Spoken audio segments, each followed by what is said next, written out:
Hi everyone, it's Kate. Today I'm going to be talking about an amazing movie. The movie is called Big Trouble in Little China. If you've not seen it, go watch it after you watch this because mine video is awesome. Okay? It's made to be like a sarcastic joke if you haven't seen the movie. Before I get into this, I just want to preface by saying this is not going to be like a super hater bitch review that I usually do. I'm not going to be a little stinker. I am, but it's gonna be more lighthearted, and let's get into it. Our main character is played by Kurt Russell. His name is Jack Burton, and he is a truck driver, and he's delivering it to Chinatown in San Francisco. So he stops by there pretty often because he delivers trucks of pigs to Chinatown so they can buy them, obviously. But we come to find out he's a very close friend who lives in Chinatown, and like they met because he always visited Chinatown. His name is Wang Chi. They're like this, they're like buddy. Jack and Wang go to the airport to pick up Wang's fiance who is living in China, and she's like coming to visit him because he saved enough money for her to live with him. And she like walks out and she's like gorgeous, and everyone was like, whoa. At the airport, Jack Russell I mixed up their names. Jack is at the airport as well, and he sees this gorgeous woman. Whoa. Who is picking up someone who just came from China who is there for some reason. I forgot the reason. But she's at the airport as well, and Jack is enamored by her. It's like, oh my gosh, this girl is Gorgina. And later we find out that she's a lawyer. Her name is Gracie Law. I am not kidding. It's peak freaking comedy. That'd be like if my name was Kate Awesome. Because that's what I do. But I practice. Then, as they're at the airport, Wang's fiance gets kidnapped by a Chinese street gang. This will be important later. Meow has green eyes. Okay? Green eyes. And so does Gracie Law. Put that in the back of your noggin and remember it for later because it will come in it's important. Wang is like, oh my gosh, my fiance's been kidnapped. Jack, help me. And so Jack and Wang are on their way to go find Meow. But they get in the middle of a gang war. So you're like, oh my gosh, there are the ones with gold and white, and there are the ones with black outfits. The black outfits are bad because it's like the Sith. The two street gangs, I don't know if they're called street gangs, karate street fighter masters who don't like each other. Fight, and like Jack is they're riding in his semi truck. Like obviously it doesn't have anything attached to it, but it's like a big truck and it's in the alleyway, and they're just like walking around it fighting, and it's so funny because it's like, take another car, dog. I think Wang had a car. The fighting scene is so funny because like they're literally like shooting and stabbing each other, and yet there is not a drop of blood. No blood to be seen. It is so, I don't know why it tickled me so much. They have SMG, assault rifle, high caliber weapons that's like times 10x speed. There's no blood, but it's very funny, and I liked it a lot. It was very funny. It was very awesome and cool. And also for some reason the truck didn't get damaged with like the bullets. It's like in the middle of it, and it's very mighty dudes descend from the sky, and with lightning surrounding them and like green energy. Jack is like, fuck this, and he hits him with his car. The main villain is unaffected by it, so it's like, you know that he like went through the car, you know, like a ghost. Keep that in mind, keep that in mind, keep that in mind. Oh, being the baddie he is, they hop out of his truck and run away. And also throughout the entire movie, Jack has a miniature like hunting knife. It's like a Rambo knife on Wish, but it looks so fake, and I love it. It's probably like my favorite little like running gag of the movie. And like I don't know if they meant it to be funny. I'm sure they did because they had like a $25 million budget, which is about $70 million in today's money.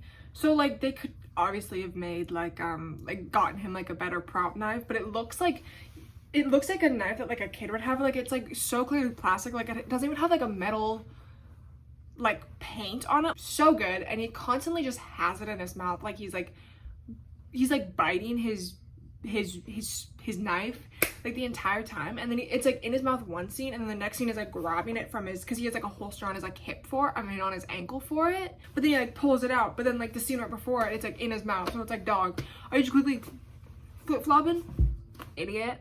have like one of the knives that like Leon does in Resident Evil, where it's just like right here, it's like a little like bird. Then anyways, his truck is stolen because they get out and they run away because of Lo Pan, and his friend Wang magically like knows everything there is to know about these people. Like he's like, this is this street gang, this is this street gang, oh that guy's like this guy, and this guy is that guy, and this guy has like this power, and this guy has like that power. And it's like, who are you? You're a restaurateur? But I don't know, like it's kind of funny because throughout the entire thing, like he happens to know everything, and it's just like to drive the plot forward, because it's like any single time Jack asks a question, he's like yeah, let me give you like a rundown on the whole like synopsis so the viewers don't get confused. But then anyways, they go to Wang's restaurant because it's like a safe haven, and when they get to the restaurant, they see a couple people there. None of them are super important. Gracie is there, Gracie Law, the lawyer that we saw at the beginning. Don't panic, it's only me, Gracie Law. She tells them where Mao being held, and our amazing hero Jack so graciously helps Wang break into the place and try to get Meow back. But they're like sneaking around. There's like very lax security, which is kind of crazy because a magic man lives there. I feel like they would have more security, but like later on they do, and they get beat up by Jack. They are in like an elevator, and then it like fills up with water, and instead of being smart and going through the top in movies, they go through to like get to another floor. But instead of doing that, they just like don't swim, and they just like pry open the elevator doors. And Jack is so strong and awesome and cool that he did it. So we love Jack so much. He's such an awesome hero. So then they like escape the traps that are set. They run into like one of Lo Pan's like goons who's super strong, where Jack and Wang are taken to meet Lo Pan. But this is the oldest, ugliest freak in the entire world. And I am not just saying that to be mean, because he's the villain, and he also like marries two girls who are like hypnotized to marry him. I am saying it because it's true. I am not one to body shame. I'm not one to ugly shame, but I am ugly shaming. This man is so gross. It's obviously prosthetic, so I don't feel bad making fun of him. And it's like, you're like, oh, this is the guy that stole my fiance. This is the guy who's I hit with my car, but didn't actually hit with my car because he walked through it. And we find out because Lo Pan so graciously gives us so much exposition. He's like, I'm gonna marry a girl with green eyes, and then I can stop being a ghost. So that's why he took Mao. Also, if you remember, Gracie also has green eyes. And it's like a special kind of green. And Wang somehow knows the entire story of Lo Pan. So he's like, yeah, this like 2,000-year-old guy is kind of like a ghost unless he marries like a certain type of girl, and then he's like made like human again. Think of like in Pirates of the Caribbean, whenever they all have like the coins and they're like the ghosts until they all put them in with like with the blood and everything like that, and they're all returned, and then they go back to not being ghosts. It's like that basically. Oh my gosh, I am so good at explanations. But then at the same time, when they're being locked away, Gracie Law, the lawyer, one of her friends is a journalist, so they also go. But then also Wang's friend, who's at the restaurant, is there as well. His name's Eddie. He's not really important. I'm gonna ignore those two characters, but I just wanted to get out of the way that Gracie is not alone, because it would be kind of crazy if she went into the building alone. So Gracie and all of them help them escape, but then at the very end, Gracie is kidnapped by a monster. And also they didn't get Mao. Crazy twist. Oh my gosh. But like they don't seem to notice that Gracie is gone, and they also forgot that they didn't get Meow. So it's like they take like a whole bunch of time just moseying about. Like that is my biggest critique of this movie. Those motherfuckers are loitering. Literally, they take so long. It's like your fiance is kidnapped by a 2,000-year-old freak ghost who wants to marry her and also kill her because he doesn't want to be a ghost anymore. And you're being like, yeah, I'm gonna mosey about. I'm gonna sit in my restaurant and sulk. And also Gracie also got stolen. There's another Lo Pan wants a girl with green eyes. Both Meow and Gracie have green eyes, and you're telling me that they're just like, well, we'll get them eventually. Yeah, you'll get them when they're dead. They come back with a mission. The gang from earlier, like at the very beginning of the movie, the good ones are like, we'll help you fight them. We'll help you fight Lo Pan. So they loiter around in the sewers and walk super freaking slowly to it. And it's like, dog, these girls' lives are on the line. They're gonna have to marry this freak. And it keeps cutting back between them, like taking the longest time to do everything, and then Gracie and Meow getting ready to be married. On top of that, they have to like they drink this like potion, like has magical powers, so they all drink it, but he like slowly pours it into shot glasses for each person, and they all clink and dink and everything on the set. And it's like, your fiance, the lawyer, are in danger. You know they're in danger because Lopan told you they were in danger, and these people are just like, yeah, we're gonna freaking loiter. It cuts to Lopan being like, okay, so I'm gonna marry both of these chicks at the same time, and I'm going to sacrifice Gracie because you have to kill one of them because that's how it works. And he's like, I'm gonna save Meow because I like her better, which harsh. Mean. They all quickly run into the wedding ceremony and they're like, we gotta save our girls, we gotta stop this wedding. It's like the most dramatic forever hold your peace moment. But then Jack gets knocked on the head because he shoots in the air to this is such a good scene. It's so funny. Jack shoots in the air with his little SMG. I think it's an SMG. I don't know guns. It hits like rocks above him. They fall on his head and he knocks out and he's passed out for like nearly the entire fight. So good. So funny. Amazing.